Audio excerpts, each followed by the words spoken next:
कल किसने देखा। दोस्तों, क्या आप किसी तरह की भविष्यवाणी या ज्योतिष शास्त्र में विश्वास करते हैं?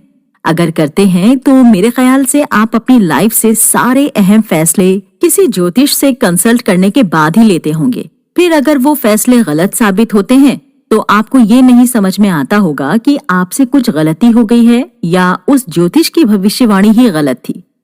कुछ लोग तो इतने ज्यादा अंधविश्वासी हो जाते हैं कि अपने ज्योतिष के कहने पर वो कोई ऐसा काम तो शुरू कर देते हैं जिसके लिए वो कभी भी बने ही नहीं होते, और फिर उस काम में फेल हो जाने के बाद वो हर बार खुद को ही दोषी ठहराते हैं कि वो किसी काम के नहीं हैं। उनसे लाइफ में कुछ भी नहीं हो पाएगा, वो पनौती हैं, उनके दिन खराब चल रहे हैं, वगैरह वगैरह। पर दोस्तों, वैसे लोगों का क्या जो ज्योतिष शास्त्र में भी नहीं मानते हैं और अपने हर काम को कल पर छोड़ देते हैं, जैसे कि कल क्या होने वाला है ये उन्हें पहले से ही पता हो। अपने आलस की वजह से चीजों का बार बार टालते रहने की टेंडेंसी को इंग्लिश में प्रोक्रेस्टिनेशन कहते हैं। और दोस्तों, ये शब्द जितना बड़ा है, इसके साइड इफेक्ट्स भी उतने ही बड़े और खतरनाक होते हैं।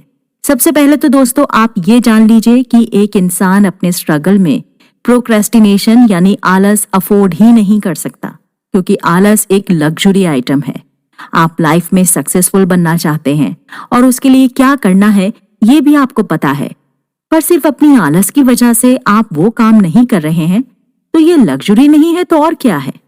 और दोस्तों, आलस रखकर ना तो कभी कोई सक्सेसफुल बन पाया है, ना तो आगे कभी बन पाएगा, क्योंकि सक्सेस मिलती है कड़ी मेहनत से, और मेहनत और आलस कभी एक साथ एक नाव पर सवार होकर नहीं चल सकते।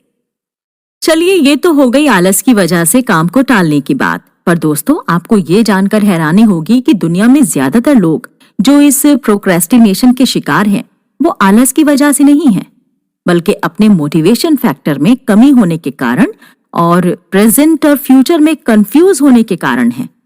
पहले हम बात करते हैं मोटिवेशन में कमी वाले प्रॉब्लम की। दोस्तों, मोटिवेशन में कमी 3 चीजों की वजह से आती है। सबसे पहला और सबसे बड़ा कारण बनता है जब आप अपने मन लायक काम नहीं कर रहे होते। जैसे अब अगर आप विराट कोहली को बोलेंगे कि वो क्रिकेट छोड़कर गाना गाना शुरू कर दे और म्यूजिक की फील्ड में अपना करियर बनाए क्योंकि उनकी आवाज बहुत अच्छी है, तो क्या होगा? और अगर मान लीजिए उन्होंने आपकी बात मानकर क्रिकेट खेलना छोड़ दिया और फुल टाइम सिंगर बनने की तैयारी में लग गए, तो क्या वो लंबे समय तक वो काम कर पाएंगे? क्या उन्हें वैसी ही लॉन्ग टर्म मोटिवेशन मिलेगी जो उन्हें क्रिकेट में मिलती है? नहीं दोस्तों, वो शायद 1 महीने भी गाने का रियाज ना कर पाएं, क्योंकि सिंगिंग उनका टैलेंट नहीं है और ना ही उन्हें वो प्रोफेशनली करने का मन करेगा। तो अपने काम में लॉन्ग टर्म मोटिवेशन पाने के लिए पहले हमें वैसा कोई काम ढूंढना चाहिए जिसे हम लॉन्ग टर्म करना चाहते हैं और कर सकते हैं। मोटिवेशन में कमी का दूसरा कारण होता है अचानक से कोई ऐसा बड़ा काम सामने आ जाना जिसे करने में आपकी दिलचस्पी तो है, पर उसे पहले कभी किया ना हो। ऐसी सिचुएशंस में दोस्तों, इंसान का सबसे बड़ा सेटबैक बनता है इस बात का डर कि अगर उससे गलती हो गई तो क्या होगा। इसी डर की वजह से आप हर बार उस काम को टालने की कोशिश करते हैं, और यही डर आपको ठंडे दिमाग से ये सोचने का मौका भी नहीं देता कि आखिर उस काम को करने का सही तरीका क्या होना चाहिए या क्या हो सकता है। तो दोस्तों, डर का तो एक ही इलाज है, वो है हिम्मत। आपको ऐसा सोचना चाहिए कि अगर कोई मुश्किल काम करने के लिए आपको चुना गया है, इसका मतलब कोई और नहीं है जो उस काम को करने के काबिल हो। तो अगर आपके अलावा कोई और उस काम को कर ही नहीं सकता है, तो फिर उस काम में आपके फेल हो जाने से आपकी बेइज्जती कैसे हो सकती है? बेइज्जती तो उन लोगों की होगी जिनको उस बड़े काम को करने के काबिल ही नहीं समझा गया। और दोस्तों, जितना ज्यादा आप उस काम को टालेंगे, एंड में उस काम को करने के लिए आपको उतना ही कम समय मिलेगा। तो हमेशा इस बात का ध्यान रहे कि कहीं आपका डर आपके हाथ से नाम कमाने और सक्सेसफुल बनने की कोई बड़ी अपॉर्चुनिटी छीनकर तो नहीं ले जा रहा। दोस्तों, मोटिवेशन में कमी का तीसरा सबसे बड़ा कारण होता है वर्कलोड और थकान। वर्कलोड तो दोस्तों हर एक प्रोफेशन में होता है और उसकी वजह से थकान होना एक लाजमी सी बात है। हाँ, पर यह भी सच है कि कुछ लोगों के पास कुछ ज्यादा ही वर्कलोड हो जाता है और ऐसा इसलिए नहीं क्योंकि उन्हें ही जानबूझकर सबसे ज्यादा जिम्मेदारी दी जाती है, बल्कि इसलिए क्योंकि ऐसे लोगों का टाइम टेबल बिल्कुल बिगड़ा हुआ होता है। ऐसे लोग काम के टाइम पर सिर्फ काम नहीं करते, साथ ही साथ दुनिया भर की सारी अनइम्पॉर्टेंट चीजें भी करते हैं।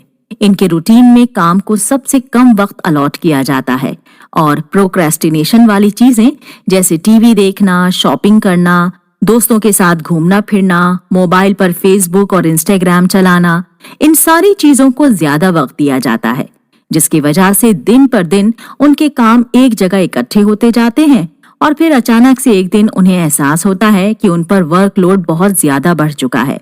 तो दोस्तों, इस सिचुएशन में आप बस अपना डेली रूटीन ठीक कर लीजिए, बाकी सारी प्रॉब्लम्स सब कुछ खुद ब खुद सही हो जाएंगी। मोटिवेशन में कमी के अलावा प्रोक्रेस्टिनेशन का जो दूसरा कारण जिसके बारे में हमें बात की है वो है प्रेजेंट और फ्यूचर के बीच में कंफ्यूजन। दोस्तों, ये कंफ्यूजन इमोशन का होता है। आज हमें लगता है कि हम किसी एक पर्टिकुलर काम को करने के मूड में नहीं हैं, तो उसे हम कल करेंगे, पर कल आप उसे करने में मूड में होंगे इस बात की क्या गारंटी है? आप कल उस काम को करने के लिए जिंदा भी रहेंगे या नहीं, इस बात की क्या गारंटी है? मान लीजिए कि आपके घर वाले आपको अपनी लाइफ इंश्योरेंस करवा लेने के लिए बहुत समय से जिद कर रहे थे, पर आप हर बार उस काम को कल पर टाल देते थे क्योंकि आप उस काम को उतना जरूरी नहीं समझ रहे थे और इसीलिए उसे करने के लिए आपको मूड भी नहीं हो रहा था। अब खुदा न खास्ता आपकी किसी एक्सीडेंट में मौत हो जाती है तो आपका परिवार तो फाइनेंशियली बहुत बुरे तरीके से बिखर जाएगा ना, वो भी सिर्फ इस वजह से कि आपका लाइफ इंश्योरेंस करवाने का मूड नहीं बन रहा था और फ्यूचर को लेकर आपके दिमाग में बहुत सारी गलतफहमियां बसी हुई थी।